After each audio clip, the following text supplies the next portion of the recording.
Welcome and thank you for being bold enough to explore resources that will bring new opportunities to your students. After this session, you will have the ability and background to obtain funding that will bring changes and improvements to your students' reading and writing conditions.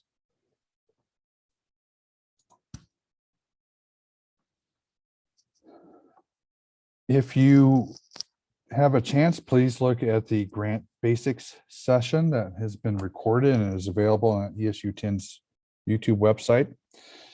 That session provided some grant development tactics and tips that will help you in developing a proposal from scratch. The grant basics session provides the foundational layer to your multi-layered grant proposal cake. So our session today will add another layer by providing some additional tactics and tips specifically targeting literacy. We will also do a session later this month on STEM grants. So if you want a beautiful multi-layered grant proposal cake, sign up or watch that session when it becomes available. Session focus today will be on literacy grants for classrooms and school buildings. We will go over tips for designing literacy proposals. I'll provide an example of a literacy grant outline. I'll share a spreadsheet with you on some funding sources for classrooms and schools. And I will provide a description of some of the grant services that are available.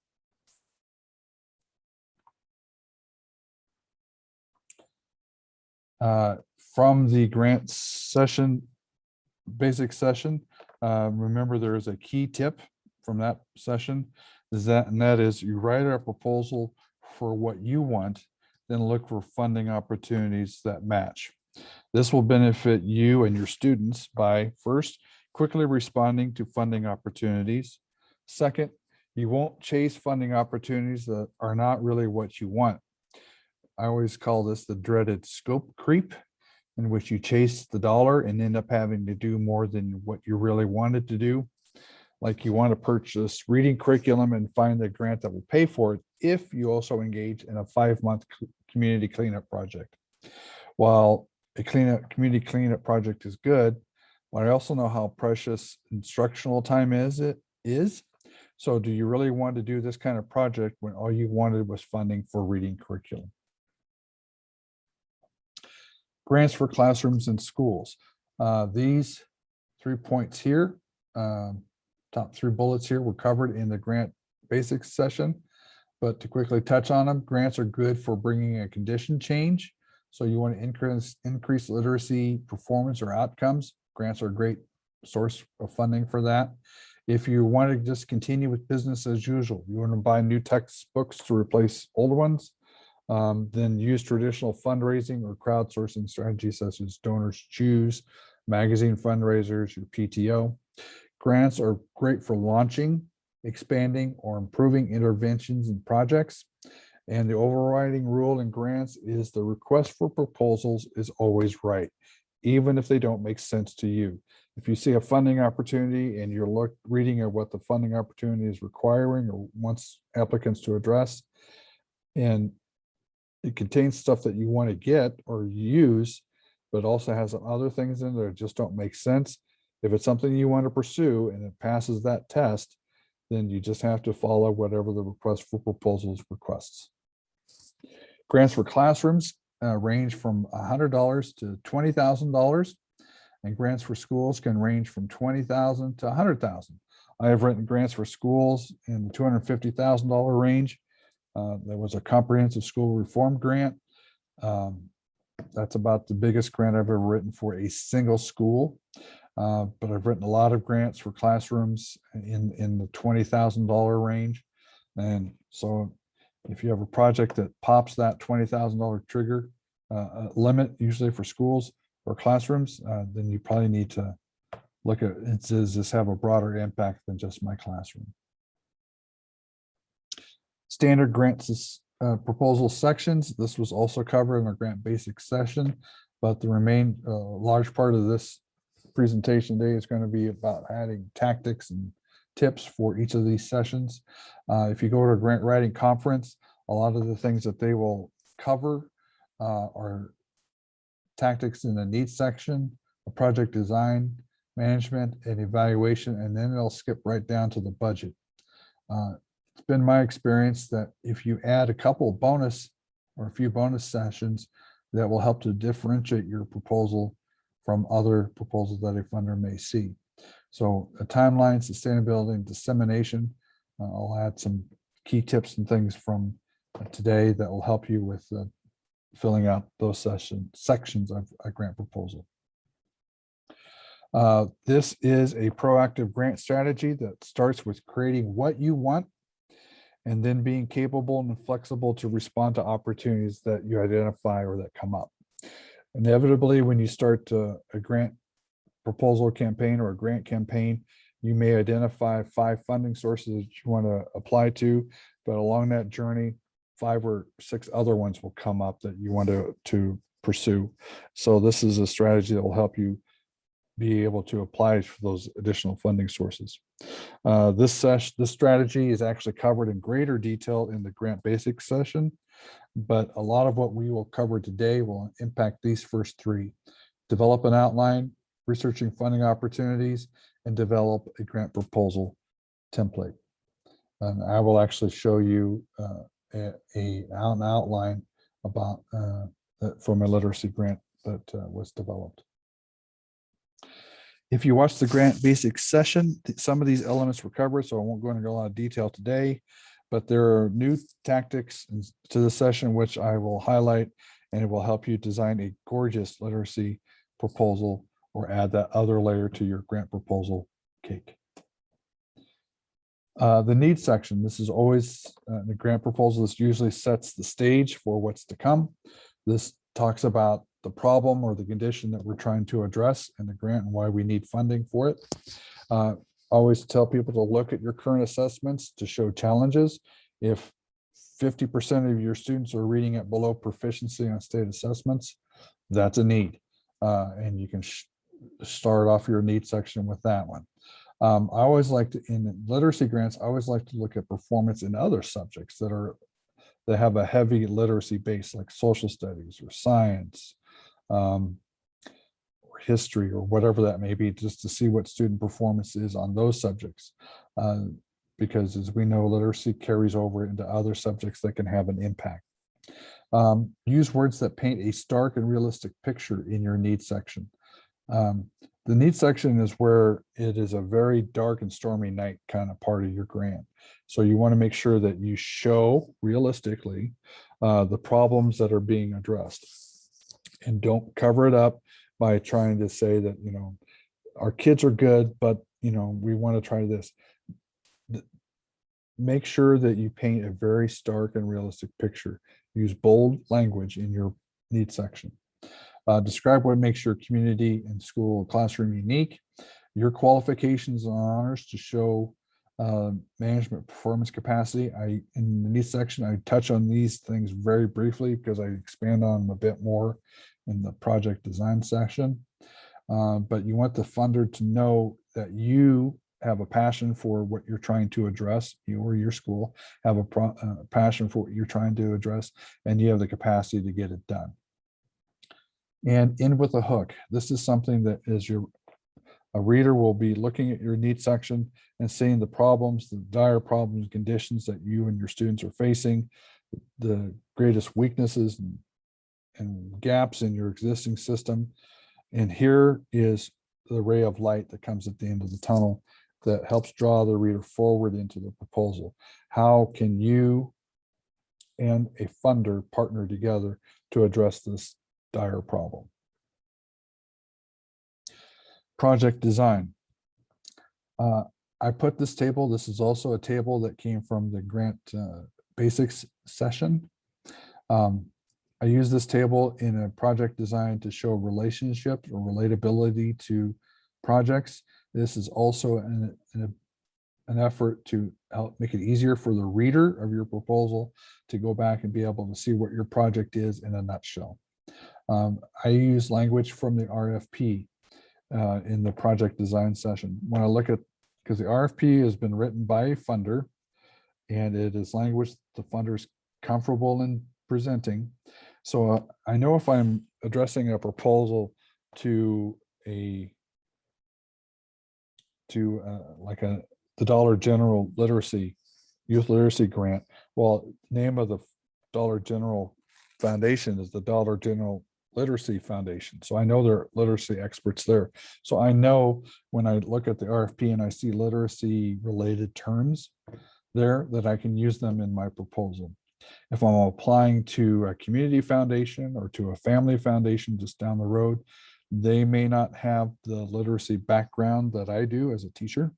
So I know then that I have to use plainer direct English in my project design goals.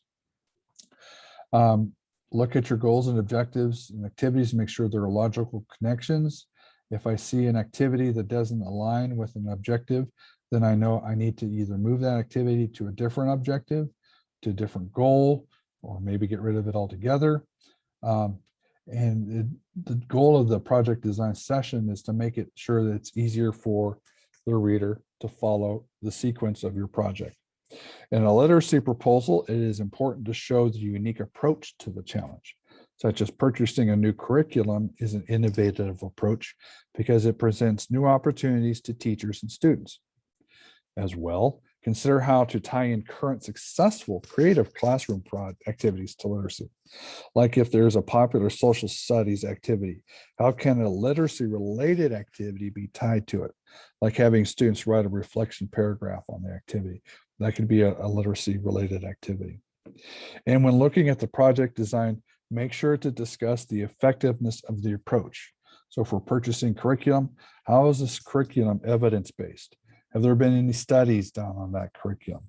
Has there been any local history with that approach or with that curriculum, such as an adjoining or nearby school district has purchased this curriculum and had these kinds of results that we want to mirror in our school or improve on? Management. This is where you show the funder how you are a capable and competent manager. So you want to talk about your teaching experience, how you manage learning in your classroom, if you use a blended learning approach or things like that that show a funder how you can manage teaching, what your educational attainment is, if you've had any honors or awards. Now, sometimes when I'm contacted by teachers that are interested in a grant, they'll say, well, I don't want to manage this on my own, or I don't want to do this on my own. I want to work with my partner, my peer teacher in third grade, or my friend who's a teacher. I teach third grade, they teach fourth. I want to partner with a colleague. Wonderful. That is a great approach. Funders like to see that. In fact, I'll talk about a funder that likes team teaching. And so in this case, when you're talking about two teachers that are involved, or two or more teachers, or a team of teachers involved with a project, you want to try to split the management duties of that grant proposal if you can. For example, if you have one teacher who is a whiz with budgets and process, he or she can handle managing the grant budget and the reporting requirements. If the other teacher is a whiz at assessments and analysis, he or she can handle the evaluation and timeline. Just look at your strengths and weaknesses and adjust. Evaluation. In evaluation, this is one of the scary subjects of grants because people think that they have to do a whole scope of evaluations and things like that that they really don't want to do. Most funders, especially for classroom grants, are not going to ask you to do a whole scope of in-depth evaluation requirements. They're going to just ask you, what's your baseline and did it improve? That's all they want to know. So I always look at using the current or previous year's assessments as a baseline, depending on when you're applying for the grant. If you're applying for this grant in December, then you can look at what your fall assessments were and use that as a baseline. If you're applying for it in the summer, then you can look at the previous school years in assessment, in assessment reports, and use that as a baseline. I like for literacy grants, I like to include any continuous improvement point that shows the funder that you're seriously going to look at what the progress is being made in the grant, and that you won't be afraid to make any mid-course corrections to make sure that the end result is what you propose to the funder.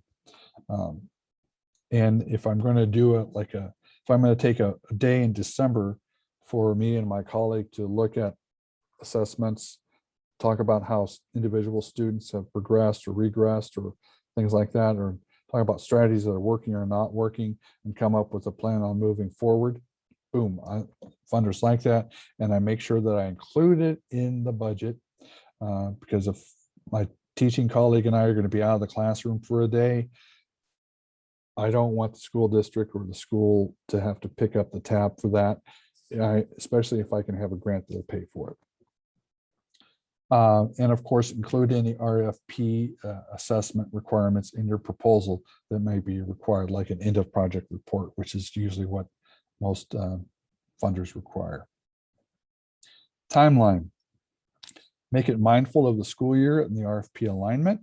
So if a project starts in October and ends in the following September, how does that align with your school year?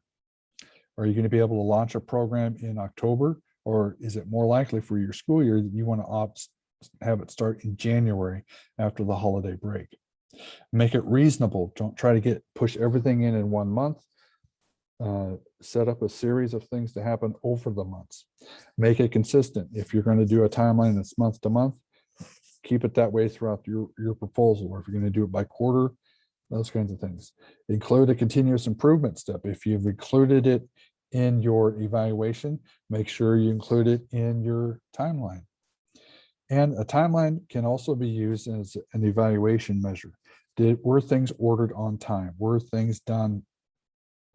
Was the timeline held consistent? Were we did we do things in the timeline like that we said we did? If we didn't, why? Things didn't, we said we would order things in July and they would arrive in August. Well, we ordered them in July, but they didn't come in until October. Something like that. Sustainability. This is one of the bonus sessions. This is something that funders like to see is how is this project going to continue after the funding is gone? Well, teacher training is an ongoing improvement because the skills and strategies taught through the teacher training are continuous. The teacher will continue to impact students' learning long after the grant funding is gone because of the skills and abilities the teacher learned through the grant project. School and classroom budget. Some schools, they just need another year to get some budget space put in so they can fund the curriculum's licensing or other things that might happen with that. So a grant is a good way of giving a school or a classroom a year of breathing space, basically, so that in the following year they can take care of it. Community partners is a great strategy for sustainability.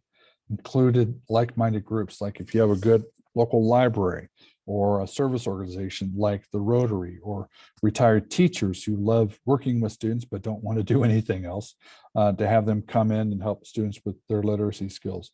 High school service clubs like FFA or HOSA, or others who can come in and be a reading buddy or a mentor to students. That is a great no cost to school, no cost to classroom opportunities that can bring people in to help students with their literacy skills. And it's also a great sustainability tactic. Dissemination. Funders want their money to have a big impact, even with a $100 grant. So sharing success with others is a mean to amplify the impact of the grant, and funders like that. I don't care if it's a $100 grant or a $1 million grant. If they can see their dollar having a bigger ripple, they love to see that. So I suggest you look at 1 or 2 dissemination strategies. A lot of schools are doing social media. They do it, sharing what's going on in the classroom every day. They share pictures and things like that. Why not put a hashtag for thanking the funder for this project? Show a picture of students reading a book that the funder bought and hashtagging them or tagging them in the picture. Present at a conference like the Nebraska State Literacy Association or the Nebraska Reading Conference to show others of your peers what impact this project, this curriculum had on your students. And invite other teachers and others to share, to come to your classroom to see the project in action. And whenever possible, share stories with the funder.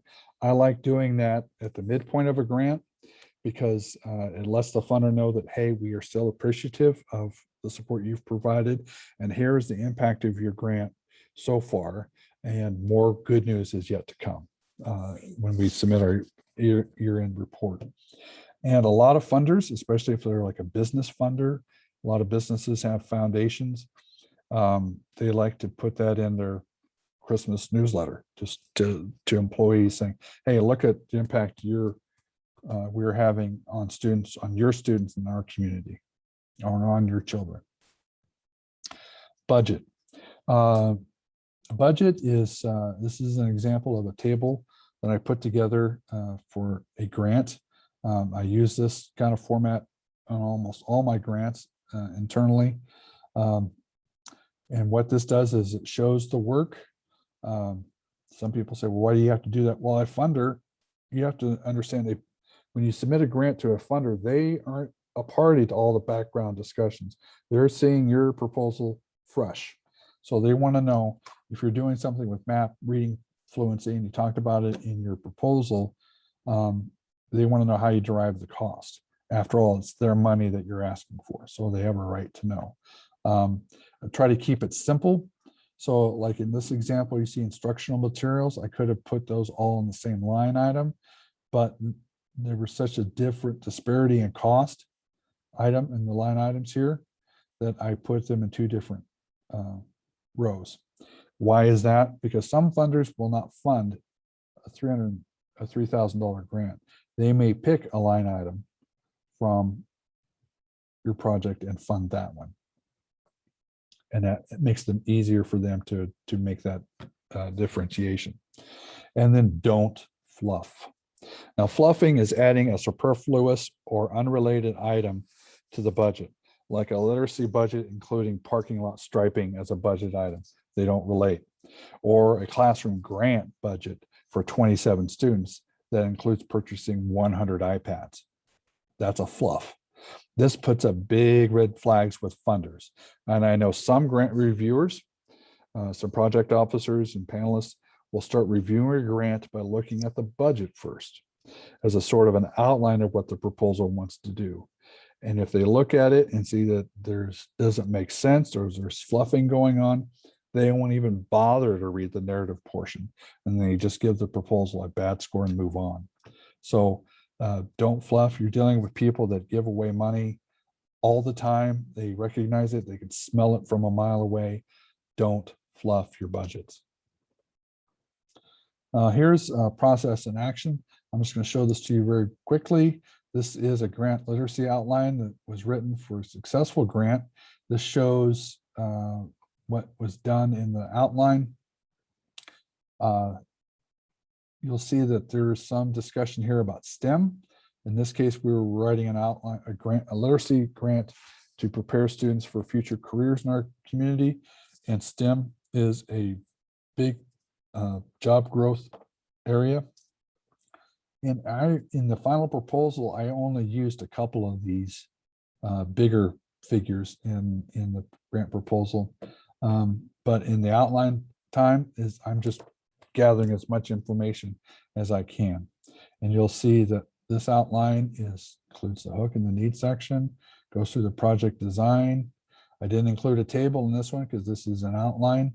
I should have probably included the table I developed for it, but I didn't. The management of it, I just reserve space here for things that I want to address in the narrative portion. Evaluation timeline, I show what we're trying to do. Sustainability, I know, and this is usually an outline is for internal use only. So take a look at this and make sure that see if any of these ideas help you with your literacy grant efforts. Grant proposal worksheet. Here is an example of a grant proposal worksheet. This worksheet guides you through the grant idea development process. So as you're working through it, you think you have an idea for a grant, pull out this grant worksheet, fill it out as you're moving along. Again, this can be for internal use only. What this worksheet does, it has questions that challenges you because these are going to be questions that funders will ask.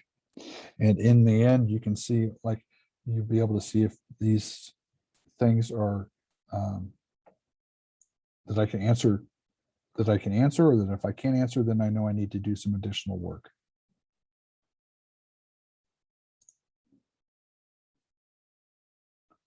Funding sources for classrooms. Here's an example of a spreadsheet that's been put together, which you'll have access to, that identifies particular funding sources. I'll highlight a couple of them. Applegate Fund for Teachers, which are good for teachers in Custer and Dawson County, for up to $10,000 for training grants for teachers. So if you have a literacy initiative that you want to impact a team of 6 teachers that teach grades K through 6 in your school, this would be a great learning grant for you. And we have actually applied this $5,000 grant for our Mid-Nebraska Makerspace project that we used to develop for STEM trailer project that maybe your school has received, gone through your school. McCarthy Dressman Education Foundation. This is a curriculum provider, but it does favor innovative classroom projects. It has a grant application that opens in January, closes in April. But it will shut things down after it receives 350 applications, which shows why having a proactive grant strategy approach is such a wonderful strategy to have. Because if you have your grant template done on January 15th, when that application opens, you can get to it, look at it, complete it quickly, because you'll have basically anything and everything the Dressman Foundation wants. Have it done and have it submitted by January 16th, and you know that you'll be probably in that 350 applications for review. Services available to you. These are things that I can provide to you. I'd be more than happy to review your proposal. I've been on a number of reviews, grant reviews before, so I can give you some pointers and tips if you want when I look at your proposal. And sometimes it's just good to have another set of eyes to look at it. I can provide some research for you, like in demographics, such as the new census is out, and it contains tables and charts for school districts, such as if you wanted to know the percentage of single parent families in your school district, you will have that information available to you through the new census. You can look at demographics. The Department of Education has a lot of demographics. If you're looking for a project to address an issue, a literacy proposal or literacy issue in your school, but you don't know what sources are out there, I can do some research for you on evidence-based practices. I can also help you identify funding sources. I always like to start locally and then look at state and national funding sources. Local funding sources are best when looking for grant sources because they can relate quicker to the condition that you're trying to address, because it's impacting their community too. Or I can help you with writing. If you need help with writing a section of the grant or working on your budget or things like that, I can help you with that if that's what you want. All I ask is that you have the approval of your principal or superintendent, because if a grant project doesn't have the support of a teacher, or the principal or superintendent, then the project won't be successful. I will also let Dr. Wheelock, the administrator for ESU 10, know of our work together, so she's aware of what services are being provided by ESU 10 to that school. Here's some contact information with me.